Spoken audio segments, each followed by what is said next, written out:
वस्तुनिष्ठ प्रश्नों की इस श्रृंखला में आप सभी का फिर से स्वागत है। उपभोग के बाद उत्पादन एक महत्वपूर्ण आर्थिक क्रिया मानी जाती है। एक उत्पादक जो कि विवेकशील होता है, वस्तुओं और सेवाओं का उत्पादन इस प्रकार से करता है कि वह जिन संसाधनों को काम में लेता है और जिन वस्तुओं का उत्पादन करता है, उससे उसकी लागत न्यूनतम आए और उसके लाभ अधिकतम हो। इस तरह से एक उत्पादक के व्यवहार को समझने के लिए यहाँ पर कुछ प्रश्न लेते हैं। पहला प्रश्न है, उत्पादन फलन के संबंध में निम्न कथनों में से कौन सा या कौन से कथन सत्य है, सही कूट का चयन करिए। पहला विकल्प है, उत्पत्ति एवं साधन की मात्रा के बीच भौतिक संबंध। एक उत्पादन फलन है वह उत्पादन की मात्रा और उस उत्पादन को करने के लिए जितने भी संसाधन रिक्वायर्ड होते हैं, जैसे भूमि, श्रम, पूंजी, उद्यमी, तकनीक, इन दोनों चरों के बीच में संबंध को बताता है और वो संबंध होता है भौतिक, तकनीकी या इंजीनियरिंग संबंध। इस संबंध का आर्थिक पहलू से कोई संबंध नहीं होता है। यहाँ अपन साधनों की कीमतों को मेंशन नहीं करते हैं। इस तरह से उत्पादन फलन के संबंध में पहला कथन सही है। दूसरा कथन है, विद्यमान तकनीक पर अधिकतम उत्पादन।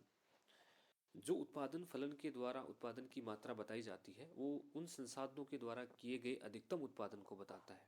यदि उत्पादन की मात्रा बढ़ानी है तो अपन को संसाधन बढ़ाने पड़ेंगे।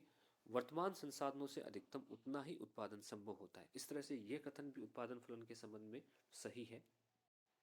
तीसरा कथन है, उत्पत्ति और साधन मात्रा के बीच आर्थिक संबंध, जो कि उत्पादन फलन नहीं बताता है। उत्पादन फलन केवल भौतिक संबंध को बताता है। इस तरह से यह कथन यहाँ पर गलत है। उत्पत्ति एवं साधन मात्रा के बीच में ये दोनों संबंध इस ऑप्शन में दिए गए हैं, जो भी गलत है। इस तरह से इस प्रश्न का सही उत्तर है विकल्प 1 और विकल्प 2। ए ऑप्शन यहाँ पर इस प्रश्न का सही उत्तर है। दूसरा प्रश्न है, उत्पादन में नति परिवर्तन बिंदु पॉइंट ऑफ इन्फ्लेक्शन कहाँ होता है।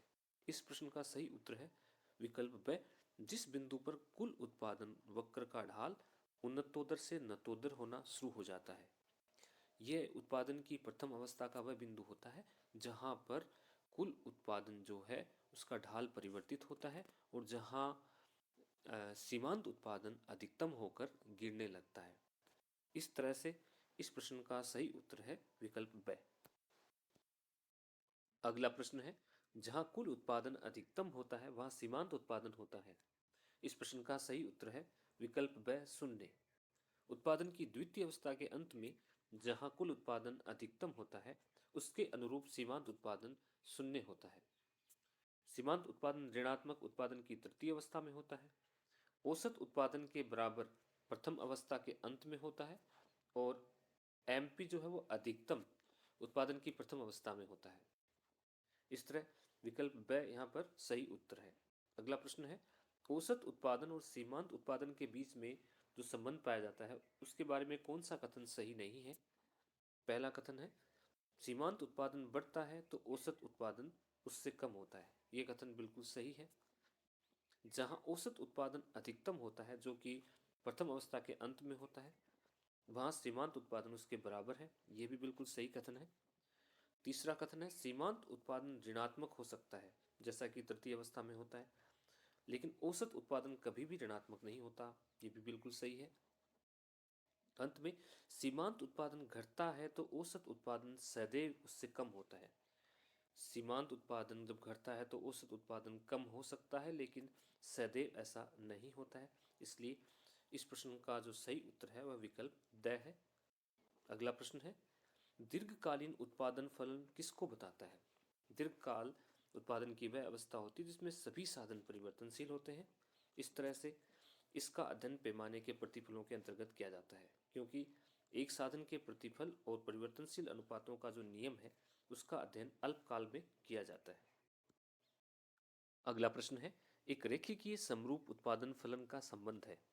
एक रेखीय समरूप उत्पादन फलन, जिसे प्रथम डिग्री का समरूप उत्पादन फलन भी कहा जाता है, और इस फलन का आर्थिक सिद्धांतों में बहुत ही महत्वपूर्ण स्थान होता है। ये पैमाने के स्थिर प्रतिफलों के साथ संबंधित होता है।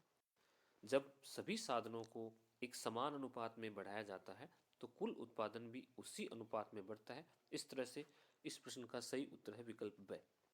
अगला प्रश्न है, ह्रासमान प्रतिफल का नियम, जिसे परिवर्तनशील अनुपातों का नियम भी कहा जाता है, निम्न में से किस मान्यता पर आधारित नहीं है? पहला है, साधन अनुपात परिवर्तनशील है। इस नियम में साधनों के अनुपात परिवर्तनशील होते हैं और उसका उत्पादन पे प्रभाव देखा जाता है। ये सही है। परिवर्तनशील साधन की सभी इकाइयां समरूप होती हैं। परिवर्तनशील साधन जिसको समान मात्रा में बढ़ाया जाता है, उसकी सभी इकाइयां यहाँ समरूप होती हैं। उत्पादन की तकनीक भी यहाँ पर दी हुई और स्थिर होती है। इस तरह से इस प्रश्न का जो सही उत्तर है वह है साधन अनुपात स्थिर है। इस नियम में साधन अनुपात स्थिर नहीं होते हैं। परिवर्तनशील अनुपातों के नियम, जिसे ह्रासमान प्रतिफल के नियम भी कहा जाता है, में उत्पादन की प्रथम अवस्था में निम्न में से कौन शामिल नहीं है? पहला है, कुल उत्पादन बढ़ती हुई दर से बढ़ता है। इस अवस्था में प्रारंभ में कुल उत्पादन बढ़ती हुई दर से बढ़ता है और बाद में उत्पादन घटती हुई दर से बढ़ने लगता है। इस तरह ये सही नहीं है। दूसरा विकल्प है, सीमांत उत्पादन बढ़कर घटना शुरू हो जाता है। इस अवस्था में चूंकि कुल उत्पादन पहले बढ़ती हुई दर से बढ़ता है, फिर घटती हुई दर से बढ़ता है, इस कारण से यहाँ सीमांत उत्पादन प्रारंभ में बढ़कर अधिकतम होकर फिर गिरने लगता है। ये सही है। अगला ऑप्शन है, औसत उत्पादन इस अवस्था के अंत में बढ़कर अधिकतम हो जाता है। यह भी बिल्कुल सही कथन है। अगला है, अवस्था के अंत में सीमांत उत्पादन औसत उत्पादन के बराबर हो जाता है। ये भी प्रथम अवस्था के अंत में देखने को मिलता है। इस तरह से इस प्रश्न का सही उत्तर है विकल्प ए। उत्पादन की किस अवस्था को घटते प्रतिफल की अवस्था भी कहा जाता है? उत्पादन की द्वितीय अवस्था में परिवर्तनशील साधन और स्थिर साधन दोनों के प्रतिफल घटते हैं, इसलिए उत्पादन की द्वितीय अवस्था को घटते प्रतिफल की अवस्था कहा जाता है। तृतीय अवस्था ऋणात्मक प्रतिफल की अवस्था होती है और प्रथम अवस्था वर्तमान प्रतिफल की अवस्था कहलाती है। ह्रासमान प्रतिफल नियम के अंतर्गत उत्पादन की तीसरी अवस्था में किस साधन के प्रतिफल ऋणात्मक होते हैं? स्थिर साधन के या परिवर्तनशील साधन के? ये अवस्था, जिसे ऋणात्मक प्रतिफलों की अवस्था भी कहा जाता है, इस अवस्था में स्थिर साधनों की तुलना में परिवर्तनशील साधन बहुत अधिक मात्रा में बढ़ जाते हैं। इस कारण से परिवर्तनशील साधनों के जो रिटर्न्स हैं वो ऋणात्मक हो जाते हैं। इसलिए द यहाँ पर इस प्रश्न का सही उत्तर है। अगला प्रश्न है, परिवर्तनशील अनुपातों के नियम के अंतर्गत यदि परिवर्तनशील साधन उत्पादक को मुफ्त में भी मिलता है, तब वह किस बिंदु पर उत्पादन करेगा? इस प्रश्न का सही उत्तर है द्वितीय अवस्था के अंत में।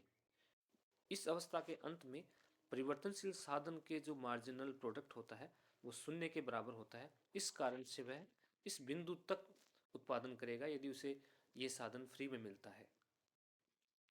अगला प्रश्न है, परिवर्तनशील अनुपातों के नियम में उत्पादन के बढ़ते प्रतिफल का निम्न में से कौन सा कारण नहीं है?